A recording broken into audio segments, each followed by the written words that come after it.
Hi there. You are watching. Hi. You are watching and listening to Sipping Off the Cuff on Tequila Aficionado Media on all of our channels and platforms. I'm Mike Morales here in San Antonio. That gentleman out there is. Eric Zandona in Vancouver, Washington. He's a best-selling author and taster. He's got way more experience than I do, and that's why we pay him the big bucks, folks. Yeah. Tequila. I'll take it.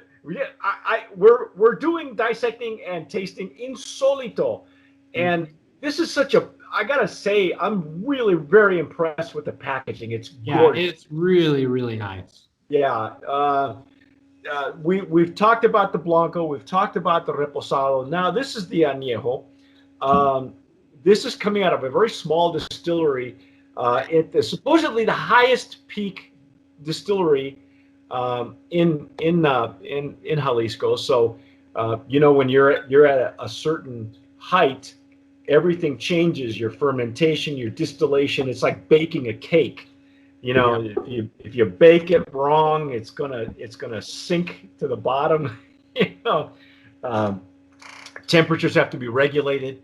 But anyway, this is really beautiful packaging. This just I mean, a brand of promise in that packaging category because that's just gorgeous. So I poured mine in a Glencairn. There's not much difference between this Anejo and the Reposado. Did you notice that? In terms of the color, it's a little bit darker, which is interesting because, it's a little bit more golden color. Yeah. Considering too that the Reposado is spending 6 to 10 months in a toasted barrel versus 18 to 24 months in a lightly charred barrel.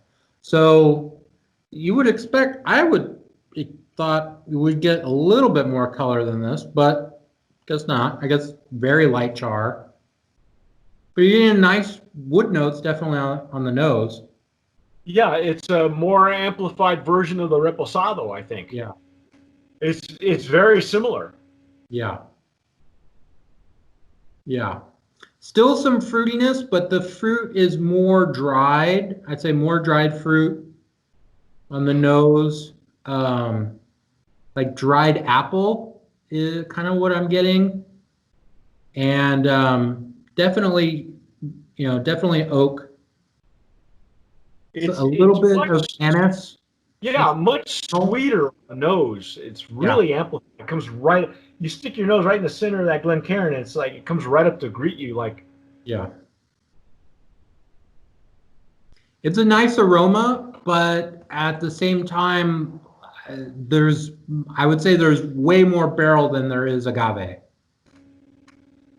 Yeah, the Repo had a touch more agave, and honestly, the Blanco did not have the agave characteristics until you actually ingested it, and then I got a little bit of anise on the back end, which I really love tequilas with especially Blancos with enough anise in it that you can really pull it out.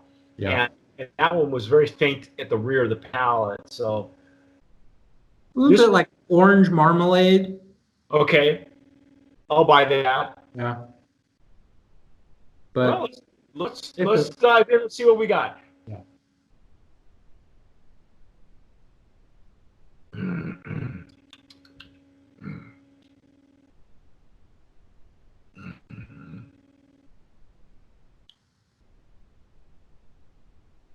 So to me, this Anejo is all about the barrel. You get some woodiness, I think there's a good amount of anise, got some sweetness to it, some spice, really nice flavors, but I mean, the agave has kind of disappeared. Yeah, it's gone. So if you're looking for agave or of any type of commingling with the barrel, you're not going to find it. This is bourbon forward, and I mean, and like you said, I think this is exactly what the band was looking for. It's what the client wanted. Yeah, they've succeeded. Yeah. Now,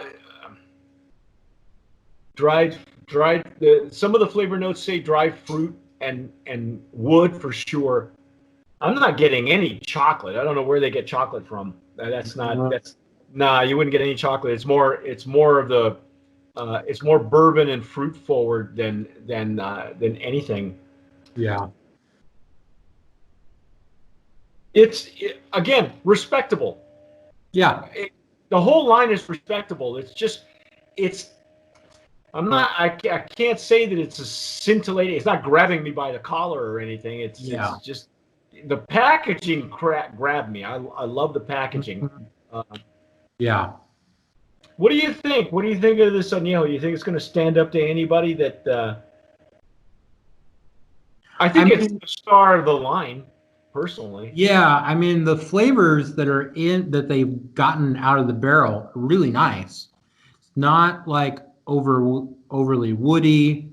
There's a nice balance between spice and wood and fruit. But again, like this is not too dissimilar to like a VS brandy, like a young brandy. So like if you told me like, oh, this is like a VS cognac, like, oh, all right, that's interesting.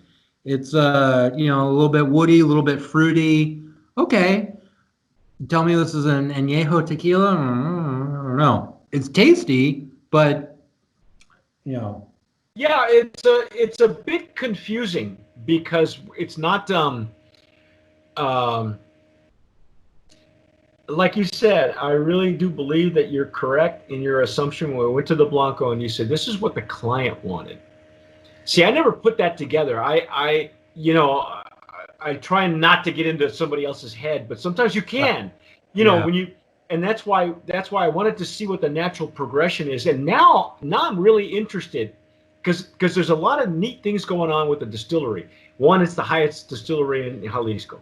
Number two, it's got two brothers running it, Octavio, and the master distiller on this one is Alberto. Um, and three, it's a handful of brands coming out of there. A couple of them that are very, very good. Pura Vida, they've completely switched distilleries, and I'm glad that they went there because their añejo has a lot of bourbon character, but it's a lot heartier. And there's a Tierra Noble, which I've been trying to get samples of. So I really want to see, like you, I want to see what this distillery is really capable of, because this one is it's going to compete with a lot of the other ones on the market. It's going to fight for shelf space. Yeah. That's why it's got a beautiful package. Yeah. It wouldn't be my first go-to though. Not from that distillery. In fact, if I held this up against a Pura Vida, I would go for a Pura Vida añejo all day long, because there's or even Rejon extra añejo that we had, was like had this fantastic synergy between the agave and the wood still. So I mean, but it's a tasty spirit. Just as a añejo tequila, it's a little bit lacking. But again, like we've said with all the other ones, I think there's a market for this. People, there's going to be somebody who gets a pour of this at the bar, and they're going to really enjoy that fruitiness, the wood character, and they're not even going to miss the fact that the agave is not there.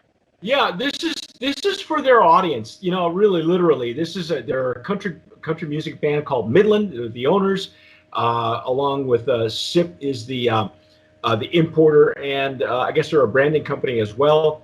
The NOM number on this was 1558. Yes, and it's a very small distillery, so it's not a big maquiladora. I would love to see what else that distillery is capable of. I think they set out, they accomplished what they set out to do. I think the band is hot. It's a double Grammy nominee. Yeah. they're country, but they're like a retro country band. I think that they're a cross between, you know, surf music and the Eagles, but that's just me. What do I know? Yeah. I like their stuff. I do. And too, like the pricing for this, it's what, 54, 55, Yeah. something like that. So yeah, 55. Yeah. So I think, you know, everything to me, like the package, the price, the target market, not us, but it's definitely, I think I think it has some viability for who's going to be the target. So, I mean, good for that. And I think what we're seeing with this product is the distillers know how to make a decent spirit. It's just not like with this expression, not as robust in the agave character as, you know, we kind of like. Yeah. Yeah. But anyway, that's our take on Insolito Añejo. If you have tasted it, if you've tried it, you know, leave us a comment down below. If you're watching us on YouTube, shoot us an email as well. You know, it's our take. This is a solid tequila. Don't get us wrong. This is a solid tequila. It's just it's more mainstream than maybe Eric and I would enjoy. But if you disagree with us, let us know. Tell us. You know, I nominated it Brand of Promise in the packaging. I think the packaging is going to make you want to pull it down off the shelf. Yeah. I'm not sure if the flavor profiles are going to make you go back to it, but I want to investigate. I'm going to try and find some more of the brands coming out of this distillery. I'm very interested. This is a success. Okay, this is exactly what the client wanted. It's a success because of what the distiller was able to accomplish with what he had to work with. But I want to see what they're capable of, and so maybe not this year. I don't know. It depends on whether I can finagle some samples. But if we do, Eric will be with me to do that with. But that's our take on Insolito Añejo. I am Mike Morales. You have been watching and listening to Sipping Off the Cuff on Tequila Aficionado Media on all of our channels. Please subscribe if you're watching us on YouTube. Pretty soon you'll be able to watch us on Amazon. We'll have a big rollout for that. And if you're listening to us, you know, anywhere where you download your podcast, please continue to subscribe and you know, make sure you hit that notification bell so when Eric's videos go up, you'll get a notification as well. But whatever you do, tomar sabiamente. Sip wisely.